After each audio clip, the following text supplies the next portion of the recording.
Eagles are bad. What's going on, everybody? Zack Rosenblatt here with Mike Kaye for the latest episode of the No Huddle Show. I've been thinking about how I wanted to start this podcast. I wanted to be very negative right from the get-go, so I skipped the what's going on, everybody. But we're in Mike Kaye's hotel room. He's laying down comfortably, a lot more comfortably than I imagine the Eagles are, and they're playing on the way home from Miami tonight. They lost to the Miami Dolphins. Let's just come out and say that they lost 37. They gave up 37 points to the Miami Dolphins. Ryan Fitzpatrick, he's like rising. I wrote, there was something before the season where I polled Eagles fans about the guys that have killed the Eagles the most over the years. I think Ryan Fitzpatrick is going way up in those rankings. Well, what do you have, 370 yards today? Yeah, touchdowns. 365. Sorry. But yes, well, because he's on Jim Schwartz's mind every day of the year. He lives rent free in his brain. So. Yeah. Just an absolute disaster. This is, if you had said before the season, what's the worst possible thing that could happen, it would be that the Eagles lost 2 games in a row and then lost a third to the Miami Dolphins.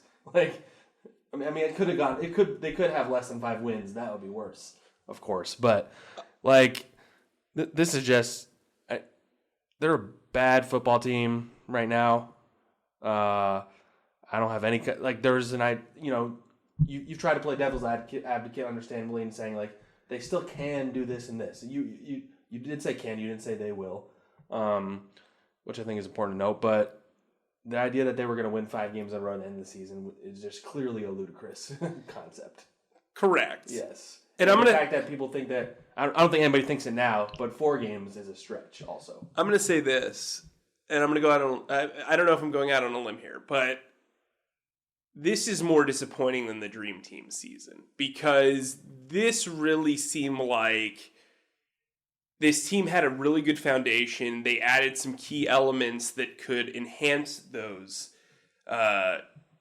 notable incumbent stars, and Carson Wentz has played all 12 games this season. We are on record of saying if Carson Wentz plays the season, they should win the division. I thought he was going to be an MVP candidate if he played every game. And you weren't alone. I mean, you and I spoke to a lot of people that... And Louis Riddick declared it like it was going to happen, and he's a smart football guy. Yeah. This loss today kind of sums up the Eagles season. I said to you, there were some things that were encouraging about this loss in the fact that Alshon Jeffrey came back. I didn't even realize Alshon's line. Alshon came back and actually played pretty well. I thought Miles Sanders played very well. He did. I didn't think the offensive line played poorly.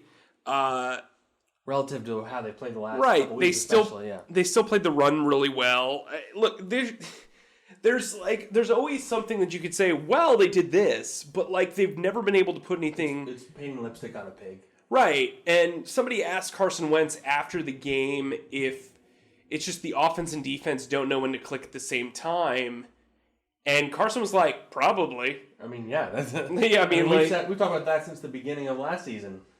How many games in the last 2 years have they had where the defense and offense played well at the same time? Maybe that Rams game. I would say the Texans game last year. They gave up a lot of points that game, though. They did, but they played well in the red zone. Deshaun Watson almost single-handedly brought that. Just Deshaun Watson. Yeah, the point being a full 4 quarters. The Jets game. Yeah, that's the thing. It's against bad teams, so they haven't played a full 4 quarters since 2017. Basically, this is the first time they've lost 3 in a row since 2016.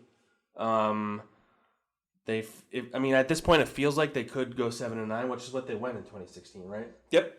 I'd say at 7-9, the way things have been going, that would be a positive step. That's where they're at right now. Not positive relative to where they were supposed to be, but they're 5-7. I believe they were 5-7 last year, also, right? Yes. Yeah, they were 5-7 last year. Their schedule the rest of the way is easier than it was last year, but this is a much worse team.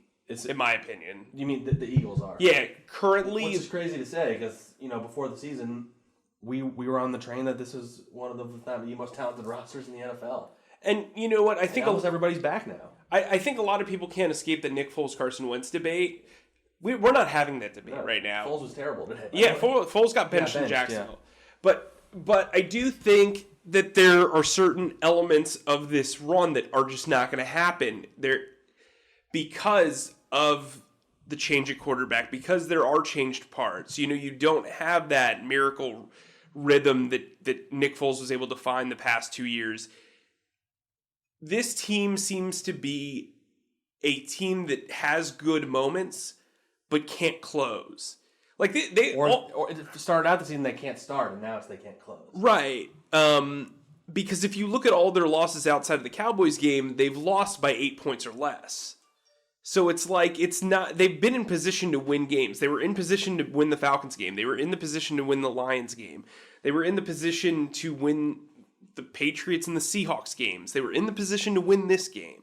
And Minnesota was kind of rough. So I guess there's that. But like, it's just, to me, there's something not right. And honestly, we're seeing a lot of trick plays. This is the third week in a row where a trick play has led to a touchdown. They're just never ready to handle it. But here's the thing. They're being Doug Peterson's supposed to be this creative, like, ballsy coach. And he's not doing it.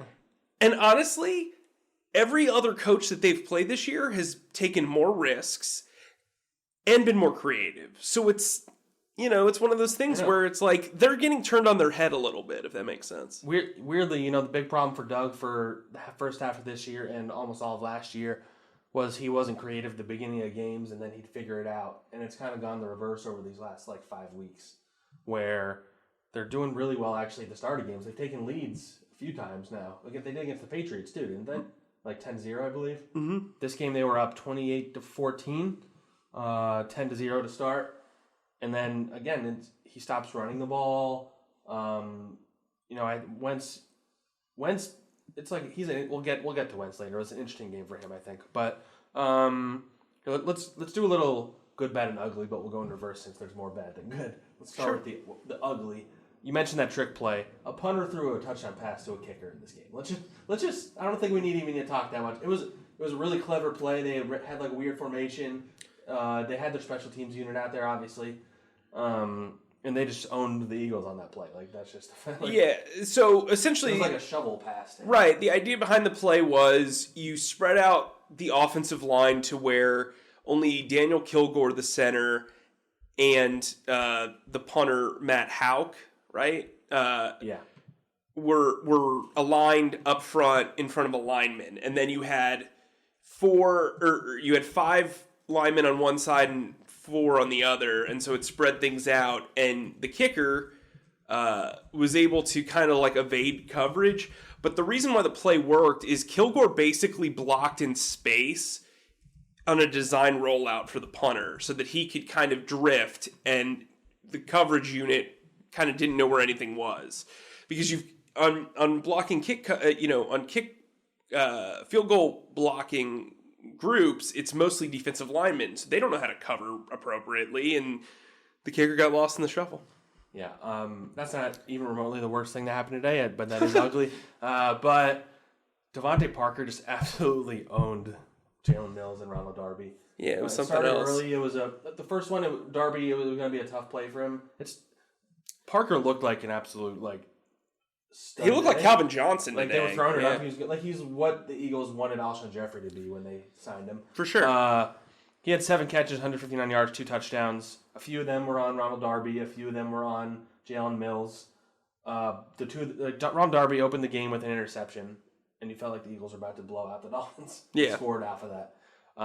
He was really bad after that. He had bad positioning multiple times. Jalen Mills was getting beat by the tight end, Jazicki, a few times. It was like old school bad Mills where he was giving up big play after big play, celebrating when you have one good moment. I know that's part of his whole shtick, but those cornerbacks have played well the last couple weeks, and they were just awful today. Well, what's interesting to me is you see this happening in the red zone over and over again. Why not put Rasul Douglas, who was an above average size corner, in there to kind of play against a dude that is really good at high pointing the football? He was ridiculous LeBlanc today. was playing over Douglas today.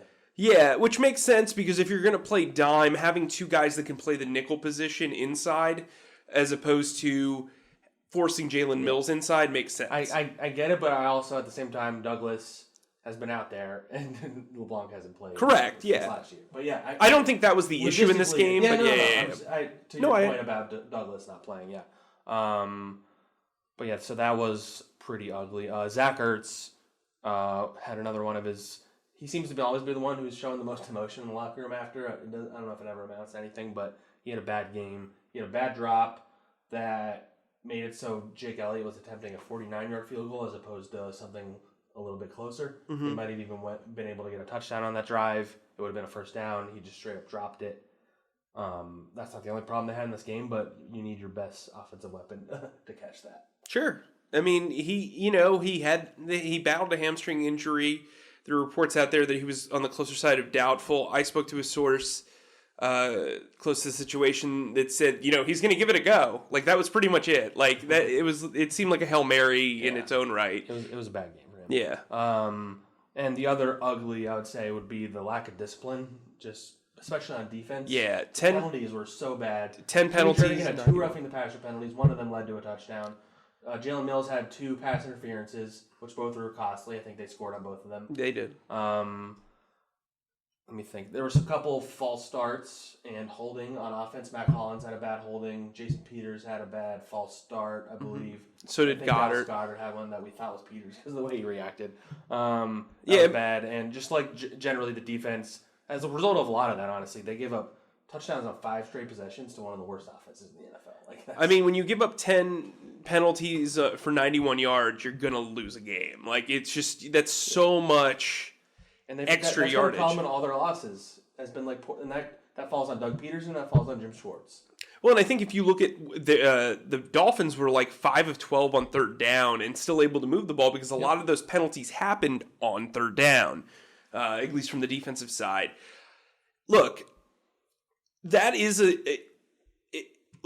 it's a microcosm of frustration for the season. It's bad coaching in a lot of ways because your culture is typically reflected in how disciplined you are.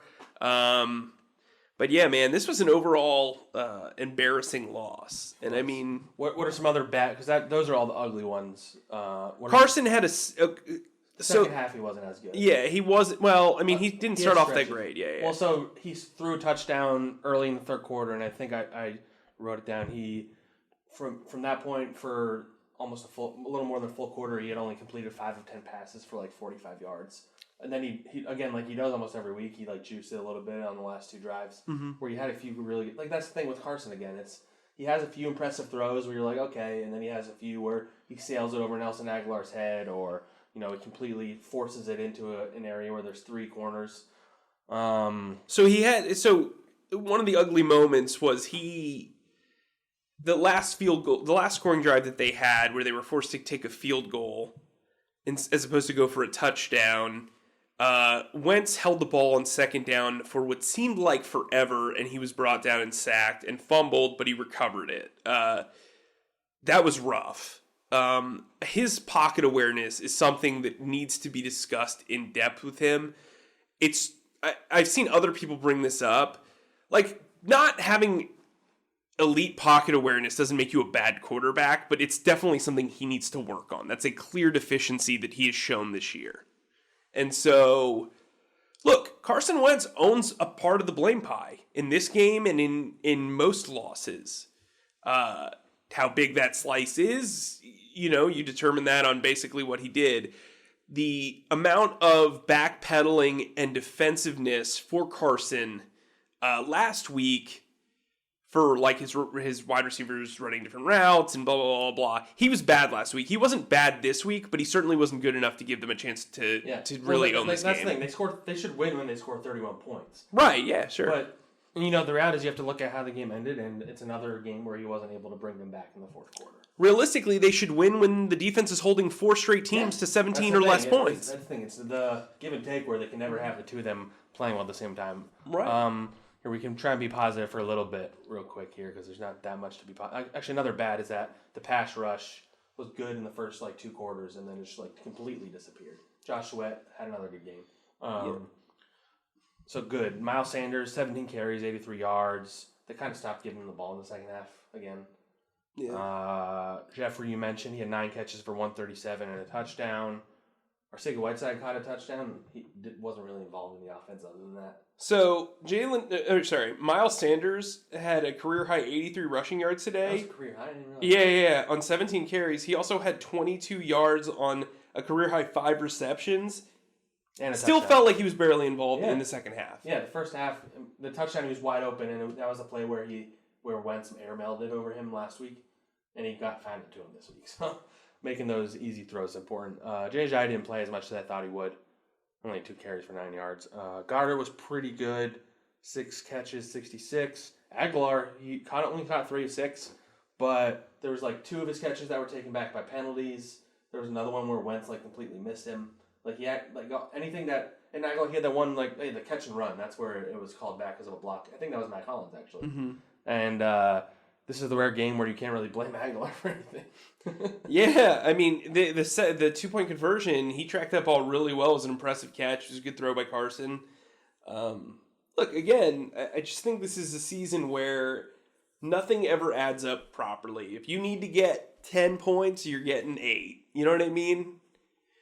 If that makes sense. Not in a skit, no, but you know what I'm saying? There are clear deficiencies every week, and they come from different spots that you wouldn't... Well, I think that comes down to coaching then.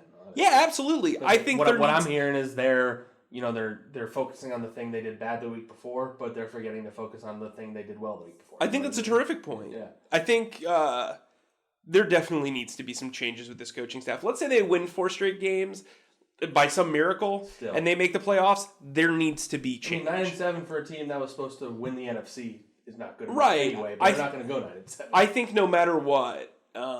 This is a disappointing season. It starts on offense, obviously, because the offense has been the more disappointing. Right. I think Carson Walsh, Mike Rowe, Press Taylor would be anybody involved in the passing game. Really, I think you need new voices. Stoutland would be the only one that you could. And the running backs have done a pretty good job this year. I think Deuce and Stout. And defensively, I think the defensive line has been good. The linebackers, I don't know how talented those guys are. And the secondary is where you have the questions, probably. Yeah, and Corey Unland's a weird guy because he does well with lesser players. Weirdly, right. When they're in a pinch, he's at his best. Yeah, it's an interesting spot that he's in. I don't know if there's 2 DB coaches technically because Tim Houck is a safeties coach. So maybe you make a decision there. I'm going to bring up somebody who I actually think flies under the radar because he was so terrific during the Chip Kelly era. But Dave Phipp, what has the special teams done in the last 2 years? The coverage unit's been pretty bad. Yeah, but what have they done? You remember when he first got here and it was they would come up with plays almost all the time, blocked kicks and blocked punts and so on and so forth. They also had Darren Sproles kind of in his prime as a special teams returner, but again, Dave Phipp's an interesting subject because he hasn't been able to develop a next Maragos, and I think that's interesting. I'll give credit where credit's due. I saw Bleeding Green Nation brought up that they need their next Maragos, and it seems like they constantly try to bring in these special teams aces, Craig James, Alex Singleton, Rudy Ford, all these guys, DeAndre Hall. LJ Fort. Yeah, LJ Fort. And no one's really there are guys that have played well. I think Craig James has played pretty well the last couple of weeks, and that's forced Sidney Jones to be inactive. He was probably supposed to be the Maragos because he's the captain and all that stuff, but he also is the starting linebacker. Right, yeah. They've got to figure out their priorities and how they're going to upgrade this roster because realistically, if Camus your number 2 linebacker, I don't know what that says to you about your linebacker group. But yeah, I don't know, man. There's not a lot of positive to take from this. Yeah. So let's play this out. So I just looked, and the line opened for the Giants game at the Eagles as 8.5-point favorites. That's probably more. That's insane. That is insane. The Giants have played pretty close the last few weeks. I know losing is still losing, but they've played close against some okay teams. The Packers got a little out of hand at the end, but they were playing them close to the first half. Well, the Eagles are the home team, so you figure then they're basically it's a 5.5-point favorite. I would say they're probably closer to a 3.5-point favorite. This is a lot closer than it should be. The Giants have a really bad defense, so they do, and very bad secondary with a lot of young guys. You know who also has a really bad defense and a really bad secondary? The Miami Dolphins, and that didn't matter really. But for the sake of Carson Wentz, he should have a good game. But the Giants have some weapons that are going to give the Eagles some trouble. I agree. I'm not sure if Golden Tate will play. He missed this week because of a concussion. That would actually kind of stink if he. Give us something to write. Another chance in week 17, I guess. But Sterling Shepard, Darius Slayton's been better than any Eagles receiver over the course of the whole season. Yeah, he's been impressive. Maybe he'll be back by then, but that dude's always hurt. Saquon Barkley has killed them in the few times they. But he doesn't look that healthy. So he's had it. Although he said I was up in Giants this week, and he says stop bringing up the health because that's not the problem. Well, then there's some really big problems because you look slow. And he's running out of bounds instead of taking contact. Mm-hmm. So, like, how do you feel about the Eagles heading into that game? Like, do you think they lose that game as we sit here right now? No, I don't think. Look, it's a night home game. They're going to be juiced up after this one. If they're not, then if they lose this game, like they might lose the rest of their games. They should lose, frankly. Go 5-11 and get a good draft pick. Yeah, I mean, could you imagine? I think if you're not the Eagle, like if you're not every player in that locker room and you're not angry and frustrated and you still know you have something to play for and you go out and you're embarrassed on national television, like, yeah, you're the only game in town. And, yikes. You know, for all we've said about the Eagles season, I don't think they're a bad team. I think they're a middling, mediocre team. And middling and mediocre still gives them an opportunity in a horrible division. Middling mediocre doesn't pay the bills around here, Mike. No, I know. Well, yeah, but you can get into the playoffs at 9-7. I got a lot of like negative feedback when I said whoever wins the division is going to be 9-7. Guess what? Spoiler alert: whoever wins the division, hot garbage. Yeah, think? It wouldn't shock me if the Cowboys lost two. The Eagles are only a game out of the division right now. But like realistically, like it would not shock me if they lost to the Bears and lost to the Rams, and that Week 16 game just like was like. Whatever. Hey, we're bad, you're bad, let's do this. Yeah, they tie. Oh, God. Oh, man. Yeah. I actually think the NFL should do a rule where division games can't tie, but that's for another discussion. And they also should make it so if you only win 9 games, win a division, you don't get a home game. Yes, that's a long conversation to have, and probably a conversation we won't have to have because the Eagles probably are not making the playoffs. Look, this Dolphins game made it almost abundantly clear that the Eagles have no business being in the postseason. I don't think the Cowboys have any business being in the postseason either, but the thing is, the Cowboys have at least offensively have the talent. Like they have a lot of talent on that team. Yeah, they do. That defense is not good though. They have a bad coach and their defense is bad. Yeah, I mean, I think Peterson's a better coach than Garrett. No question about it. I think he has his flaws though, for sure. I think Carson Wentz is a better quarterback than Dak Prescott. Outside of that, and I think the Eagles' offensive line's better than the Cowboys. The Cowboys' offensive line is still good though. Yeah, but then they just lost. What's his name? Somebody? Yeah, from Texas. Connor Williams. Yeah, Connor Williams just tore his ACL. Yeah. But I wouldn't put it out of the question the Eagles winning the division. I just don't see it. I'm going to say they don't, but I mean, I mean, you've been saying that every day. Yeah, I probably said that last year too after they lost to the Saints. So. Right.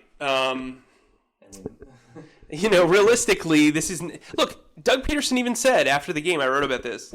It's a long shot.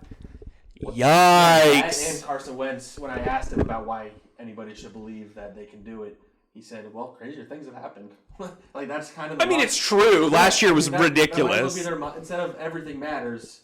Crazier things have happened. It should be their motto the rest of the way. I just think a head coach coming out and saying, "Yeah, we're long shots," when all you have to do is beat three terrible teams and beat a division. It says everything about where this team is at. Yeah.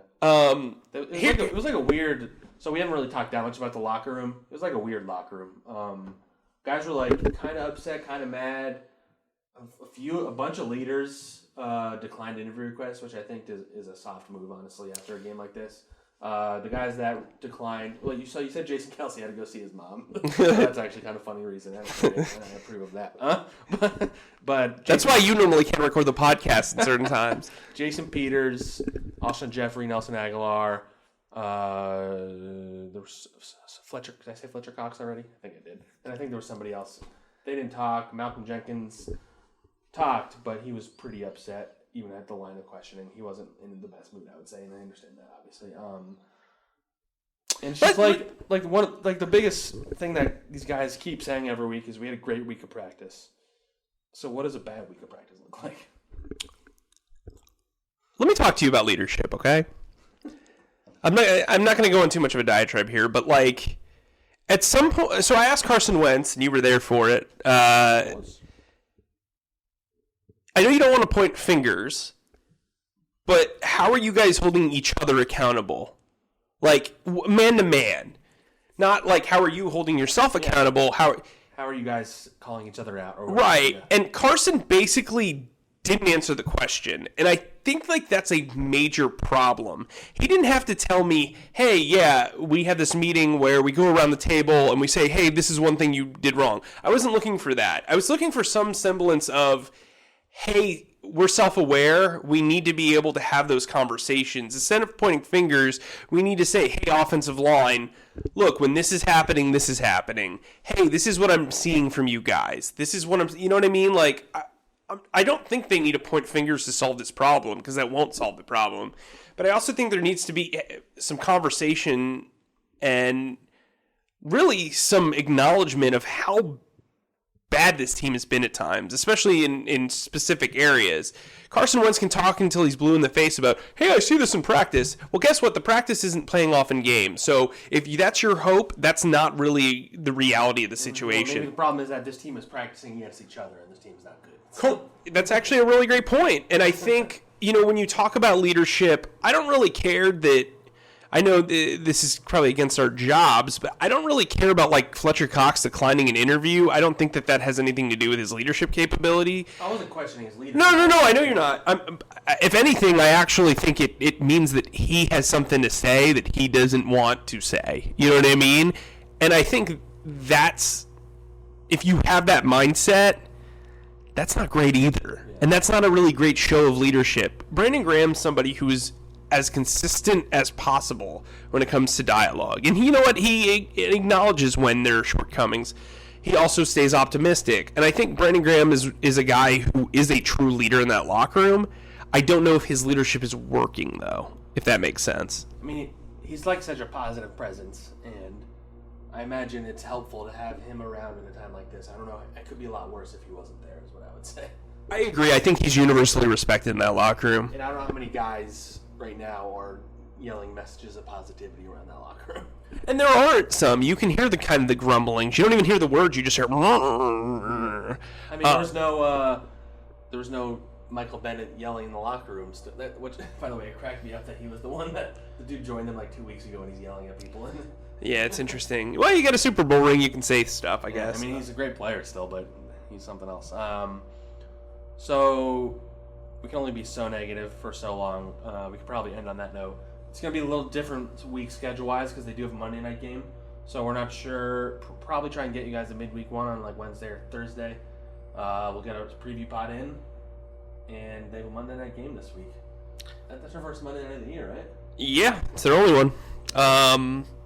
Do you like covering Monday nights?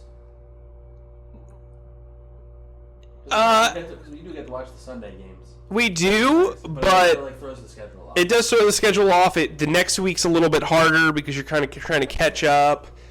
I didn't have, I've only covered. You didn't really cover it. I think I've only covered one Monday Night Football, or two Monday Night Football games, because I think they had two last year, if I'm not mistaken. Yeah, I think So, I mean, I certainly like them more than I like Sunday Night Football games. I also can't imagine this is going to be a very highly rated game relative to the rest of the Monday Night slate. Well, no, I think it will be just because it's the Giants-Eagles, and those markets are very... I think people will just tune in to see... Philly, yeah, I think that those will be interesting. That said, you know what? If you don't like Sunday night games, this was actually a good result for you, because now they're definitely not going to flex the Cowboys. The Cowboys Eagles. So I didn't even think about that possibility. Yeah.